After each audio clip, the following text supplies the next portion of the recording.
l'ancienne, et puis cette héroïne américaine de télé-réalité qui, dans ce dossier-là, est une réelle victime qui a vécu des moments absolument traumatisants. Oui, parce qu'on en parle avec un petit sourire, mais effectivement, elle a été ligotée, ça a été un braquage extrêmement violent, mais il y a aussi cette affaire de bijoux qui ajoute peut-être à la donne rocambolesque ces bijoux et cet énorme diamant, d'ailleurs, qui n'a pas été retrouvé. Non, absolument, il y a plusieurs éléments rocambolesques. On a des braqueurs qui viennent à vélo pour commettre leur braquage, c'est du jamais vu.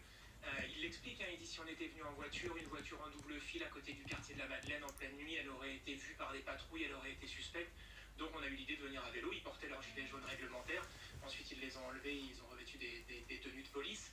Le bijou, il n'a jamais été retrouvé, les policiers ont suivi leur suspect jusqu'à Anvers, dans le quartier des Diamantaires. En Belgique. Il y a a priori, en Belgique absolument, il y a a priori eu des rendez-vous avec des diamantaires belges. Ils sont revenus de Belgique avec un petit peu d'argent. 240 000 euros sont retrouvés lors des perquisitions. 240 000 euros, c'est pas du tout le prix de revente même à des resellers des bijoux, puisqu'il y en avait pour 6 millions d'euros.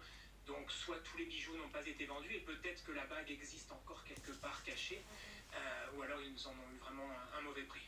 Et comment vous avez choisi de l'aborder, cette histoire? Vous le disiez, c'est à la fois aussi dramatique pour une réelle victime qui a été ligotée. Est-ce que vous racontez l'histoire comme elle s'est passée ou vous prenez quelques libertés? Alors on a décidé d'être très réaliste, c'est-à-dire qu'on a suivi pas à pas l'enquête avec François Vignol, mon co-auteur. On est journaliste, moi je travaille pour le magazine 7 à 8 sur TF1, on est journaliste d'investigation, donc on a vraiment suivi l'enquête pas à pas, et puis avec la plume de Grégory Mardon, le dessinateur, et il y a apporté toute la poésie et l'onirisme, donc c'est un thriller onirique.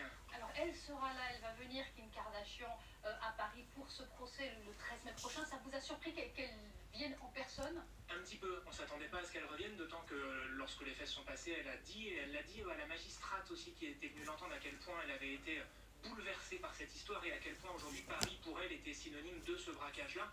Elle y est finalement revenue depuis.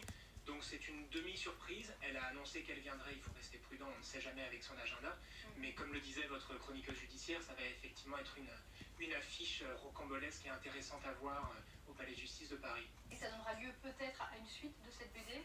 Le procès, peut-être qu'il sera intéressant à suivre. Je crains que le procès soit un peu décevant compte tenu de l'état de santé de ces papis braqueurs qui sont pour le coup aujourd'hui plus papis que braqueurs, qui sont dans des états de santé très difficiles et le procès risque d'être compliqué à suivre. D'ailleurs. Ouais.